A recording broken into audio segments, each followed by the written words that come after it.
जय हिंद दोस्तों, आप सभी का स्वागत है मेरे चैनल SVS जीके हब पर। तो आज के वीडियो में हम लोग RRB ग्रुप डी, बिहार दरोगा और साथ ही साथ SSC के कुछ इम्पॉर्टेंट क्वेश्चन इस वीडियो में पढ़ेंगे। इस वीडियो में आपके टोटल 25 क्वेश्चन दिए गए हैं। एक लास्ट का क्वेश्चन जो है वो आपका टेस्ट का प्रश्न है। अगर आपको उसका आंसर पता है तो हमें कॉमेंट बॉक्स में जरूर बताइएगा। तो चलिए शुरू करते हैं। पहला क्वेश्चन, फर्स्ट क्वेश्चन है, प्रोटीन का मुख्य कार्य क्या है? ऑप्शन में दिए गए हैं ऊर्जा देना, शरीर की वृद्धि की मरम्मत, कोशिकाओं का निर्माण या इनमें सभी। तो ये ऊर्जा देना, शरीर की वृद्धि और मरम्मत, कोशिकाओं का निर्माण, ये तीनों के तीनों प्रोटीन के मुख्य कार्य है। तो इसका राइट आंसर ऑप्शन डी हो जाएगा। अगला प्रश्न देखते हैं। अगला प्रश्न है, धातु और अधातु में से विद्युत का चालक कौन होता है? ठीक है, ऑप्शन में दिए गए हैं अधातु, धातु, दोनों या इनमें से कोई नहीं। तो देखिए क्वेश्चन में क्या पूछ रहा है, ध्यान पूर्वक समझिएगा। क्वेश्चन में दिया गया कि अच्छा चालक यानी कि गुड कंडक्टर की बात कर रहा है। गुड कंडक्टर कौन होता है? जो हीट या इलेक्ट्रिसिटी को अपने से होकर पास करने देता है तो वो गुड कंडक्टर कहलाता है। तो वो सिर्फ और सिर्फ मेटल होते हैं। नॉन मेटल जो होते हैं वो इलेक्ट्रिसिटी के बैड कंडक्टर होते हैं। तो राइट आंसर इसका ऑप्शन बी हो जाएगा। चलिए अगला प्रश्न देखते हैं।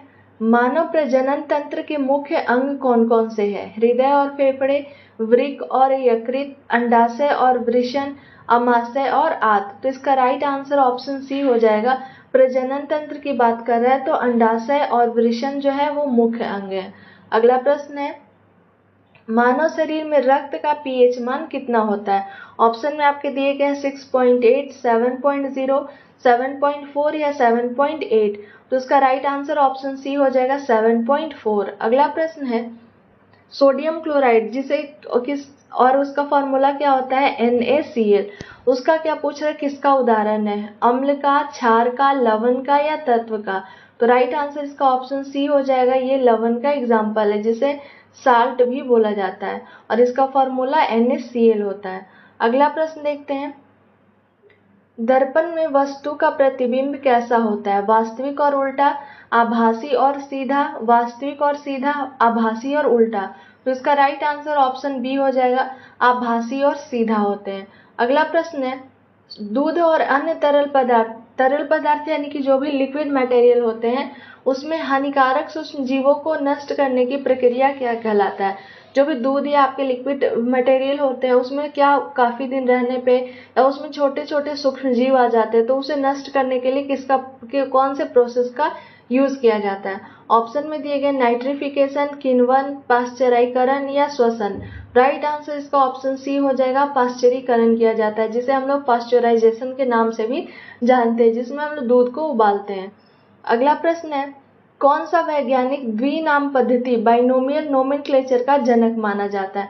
ऑप्शन में Robert Whittaker, Ernst Haeckel, Carl von Linnaeus या चार्ल्स डार्विन। तो राइट आंसर इसका ऑप्शन सी हो जाएगा, कार्ल वॉन लिनियस को बाइनोमियल नोमेनक्लेचर का जनक माना जाता है। अगला प्रश्न है, मादा एनाफिलीज मच्छर इनमें से किस रोग के वाहक है? ऑप्शन में दिए गए हैं टाइफाइड, हैजा, डेंगू या मलेरिया। तो राइट आंसर इसका ऑप्शन डी हो जाएगा, ये मलेरिया के वाहक हैं। अगला प्रश्न है, निम्न में से कौन सा संशोधन मिनी संविधान माना जाता है? काफी मोस्ट इंपॉर्टेंट क्वेश्चन है ये भी। क्वेश्चन में क्या पूछ रहा है कि मिनी संविधान के नाम से जाना जाता है। ऑप्शन में आपके दिए गए 7वां संविधान संशोधन, 24वां या 42वां। तो इसका राइट आंसर हो जाएगा ऑप्शन सी, 42वें संविधान संशोधन 1976 को मिनी संविधान के नाम से भी जाना जाता है। अगला प्रश्न है, विश्व जल दिवस कब मनाया जाता है? 17 मार्च, 20 मार्च, 22 मार्च या 5 मार्च? तो 22 मार्च को हर एक साल विश्व जल दिवस के रूप में मनाया जाता है। अगला प्रश्न है, इंसुलिन किस अंग से स्रावित होता है? ऑप्शन में दिए गए हैं लिवर, पैनक्रियाज, यकृत या वृक्क। तो इसका राइट आंसर ऑप्शन बी हो जाएगा, पैनक्रियाज से वो स्रावित होते हैं और इसी के कारण से हमें बीमारी होती है जो क्या कहलाती है, डायबिटीज, जिसे आम भाषा में शुगर के नाम से भी जाना जाता है। अगला प्रश्न है, कोशिका की शक्ति गृह, power house of the cell किसे कहा जाता है? नाभिक, गोल्जी बॉडी, माइटोकॉन्ड्रिया या राइबोसोम। तो इसका राइट आंसर ऑप्शन सी हो जाएगा, माइटोकॉन्ड्रिया को power house of the cell के नाम से जाना जाता है। अगला प्रश्न है, सौरोलॉजी किसका अध्ययन है? छिपकली का, पक्षियों का, मछली का या पौधों का? तो उसका राइट आंसर ऑप्शन ए हो जाएगा। छिपकलियों के अध्ययन को सौरोलॉजी बोला जाता है। और इसमें एक और काफी इंपॉर्टेंट है, पक्षी। तो पक्षी के अध्ययन जो है उसे क्या बोला जाता है? ऑर्निथोलॉजी के नाम से जाना जाता है। अगला प्रश्न है, ध्रुव तारा आकाश में एक ही स्थान पर क्यों दिखाई देता है? इसकी चमक स्थिर रहती है, यह पृथ्वी के घूर्णन अक्ष की दिशा में स्थित होता है, यह बहुत दूर स्थित होता है, यह सूर्य से बड़ा है? तो इसका राइट आंसर ऑप्शन बी हो जाएगा। यह पृथ्वी के घूर्णन अक्ष की दिशा में स्थित रहता है, इस कारण से ये एक ही स्थान पे हमेशा दिखाई देते हैं। चलिए अगला प्रश्न देखते हैं। अगला प्रश्न है, रॉबर्ट हुक द्वारा कोशिका की खोज किस प्रकार की गई? एक प्याज के छिलके के निरीक्षण करते हुए, रक्त को निरीक्षण करते हुए, पेड़ के पौधों को निरीक्षण करते हुए, या कॉर्क का निरीक्षण करते हुए? तो इसका राइट आंसर ऑप्शन डी हो जाएगा। कॉर्क का निरीक्षण करते हुए रॉबर्ट हुक ने कोशिका की खोज की थी। यहाँ से एक और प्रश्न बनता है कि कोशिका की खोज किसके द्वारा की गई थी? तो कोशिका की खोज जो है वो रॉबर्ट हुक के द्वारा की गई थी। और कोशिका का जो अध्ययन कहलाता है वो क्या कहलाता है? तो उसे साइटोलॉजी के नाम से जानते हैं। अगला प्रश्न है, हीमोफीलिया रोग से ग्रस्त व्यक्ति में खून की कमी हो जाती है, खून का बहना बंद नहीं होता, रक्त बनता ही नहीं, या उपरोक्त सभी? तो उसका राइट आंसर हो जाएगा ऑप्शन बी, खून का बहना बंद नहीं होता है। अगला प्रश्न है, पुरुषों की नसबंदी को क्या कहा जाता है? वेसेक्टोमी, ट्यूबेक्टोमी, न्यूरेटोमी, या साइकेडेमी? तो इसका राइट आंसर ऑप्शन ए हो जाएगा। पुरुषों की नसबंदी को वेसेक्टोमी कहा जाता है। वही अगर फीमेल की बात करें, यानी कि महिलाओं में नसबंदी को क्या बोला जाता है? तो उसे ट्यूबेक्टोमी के नाम से जाना जाता है। अगला प्रश्न है, पांचवी पंचवर्षीय योजना में किस कार्यक्रम की शुरुआत हुई? ऑपरेशन फ्लड, हरित क्रांति, गरीबी हटाओ कार्यक्रम, या digital India? Most important question है, ये भी कई बार एग्जाम में रिपीट हुए हैं। क्वेश्चन में क्या दिया गया है कि पांचवी पंचवर्षीय योजना में किस कार्यक्रम का शुरुआत हुआ था?